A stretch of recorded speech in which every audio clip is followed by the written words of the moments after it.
Today is June 20th. I don't know why I keep doing the pause bit. 2025, the time is currently 7:58 p.m.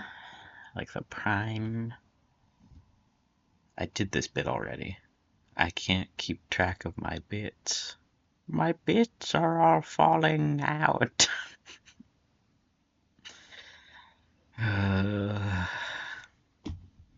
Happy solstice. 32.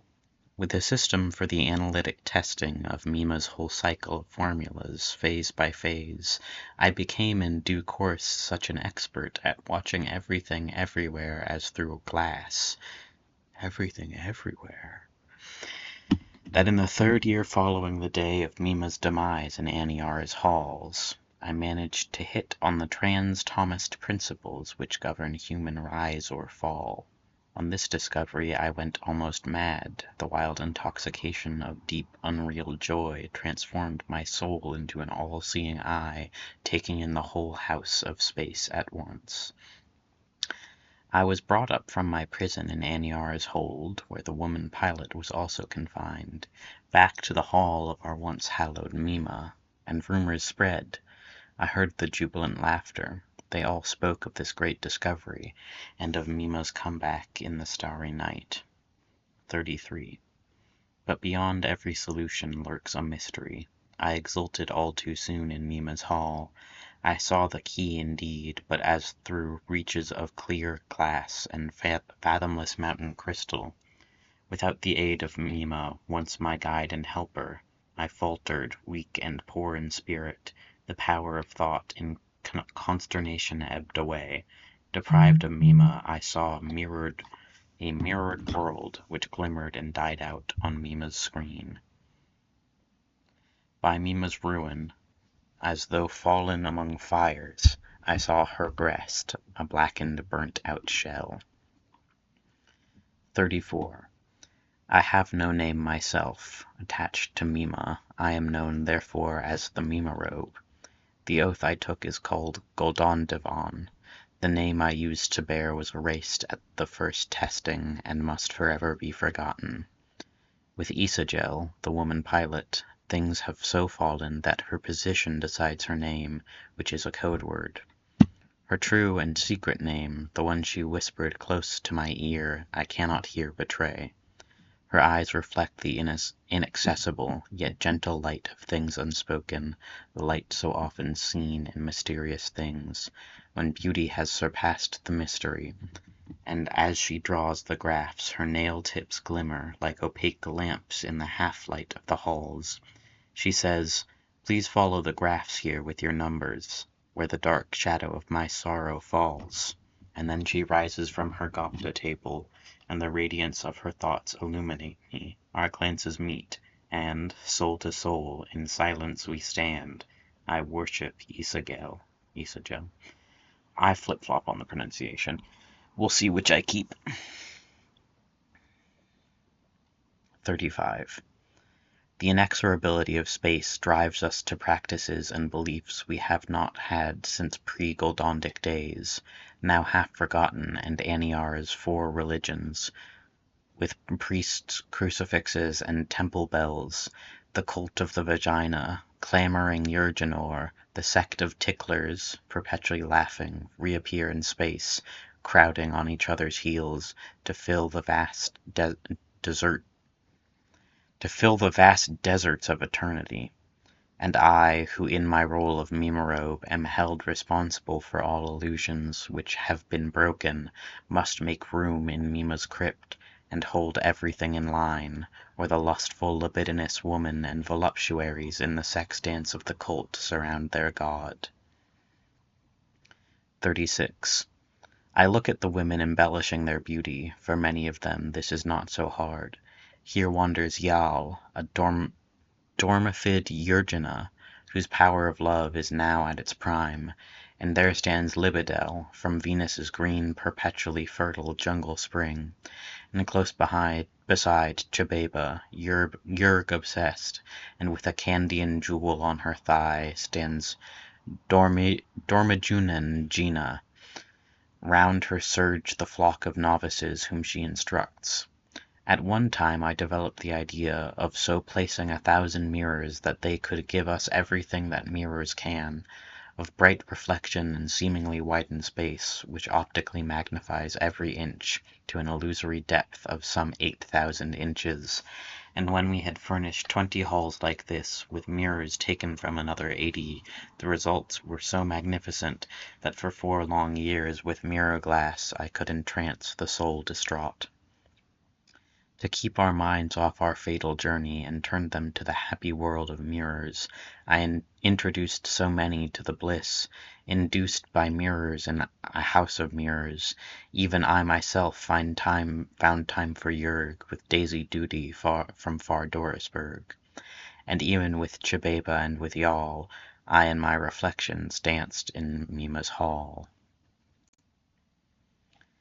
They come in relays, see them I see them livened by Jurg and Kult, and cannot but admire when, Jurg entranced, they circle between mirrors reflected eightfold in a mirrored world.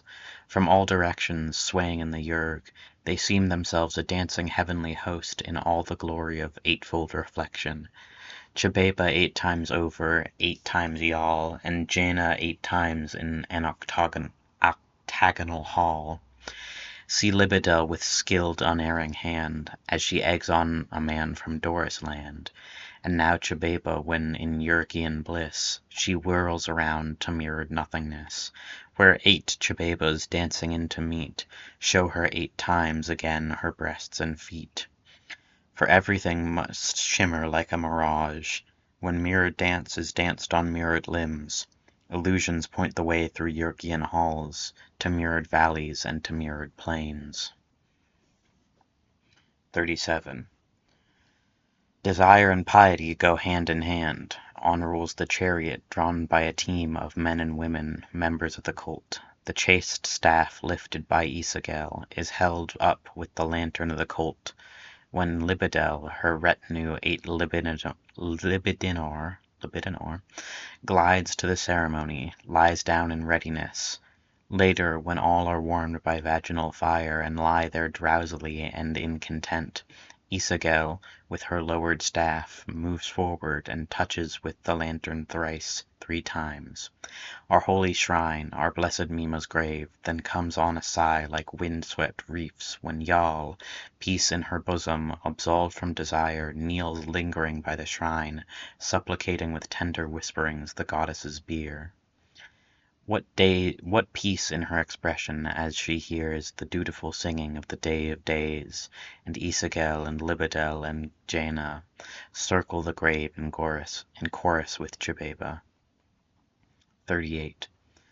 In her dressing room behind Mima's hall, lovely Libidel sat one winter night, a watch upon her thigh, beside her a Buddha cat, a glistening jewel in the hollow of her navel.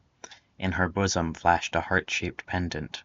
Her breasts, warming the coldness of the stone, bore round her nipples a dark ring of charcoal, well calculated for the glow of Tirsos lamps.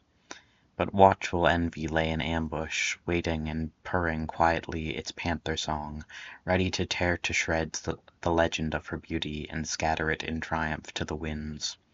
Her subtle lines still granted her the right to lead the cult, but the day was drawing near when Bikinilan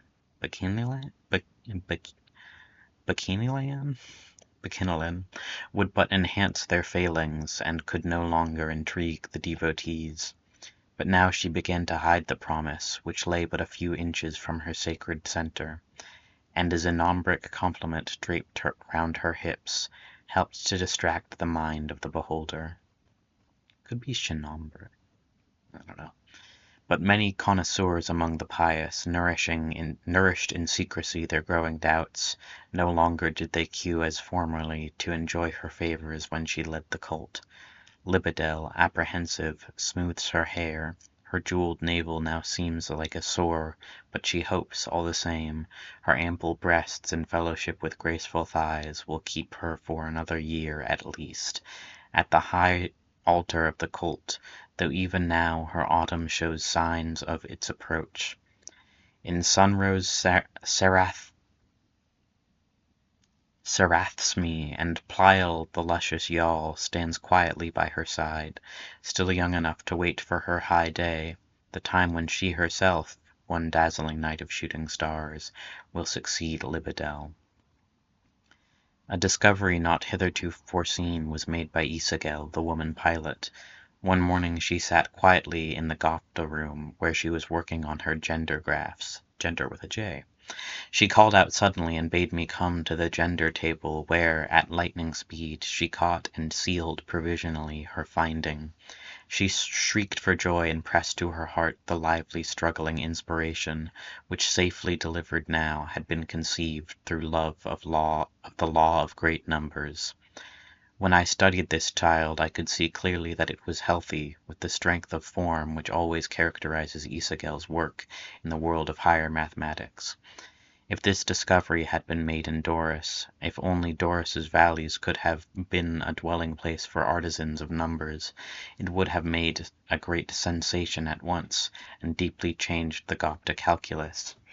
And as we sat and discussed with each other the possibilities this discovery would have opened, if only we had not been here in space, trapped in the emptiness we were falling through, we both grew sorrowful, but still retained the desire born of pure thought, the kind of joy which we could quietly share together during the time still left to us in life.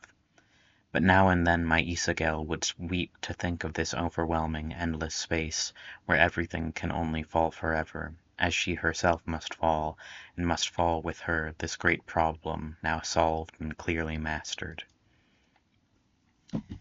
So, on the TV tropes page for Aniara, because there's an Aniara movie, pales in comparison to the epic poem. But on the TV tropes page, spoiler for the movie, it talks about the Mimarov and Isagel having a child, like a real one, because they have a real one in the movie.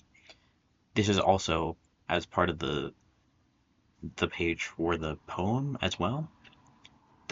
That's not a real child. When he says the child, that's not a flesh and blood child. It's poetry. It's a metaphor.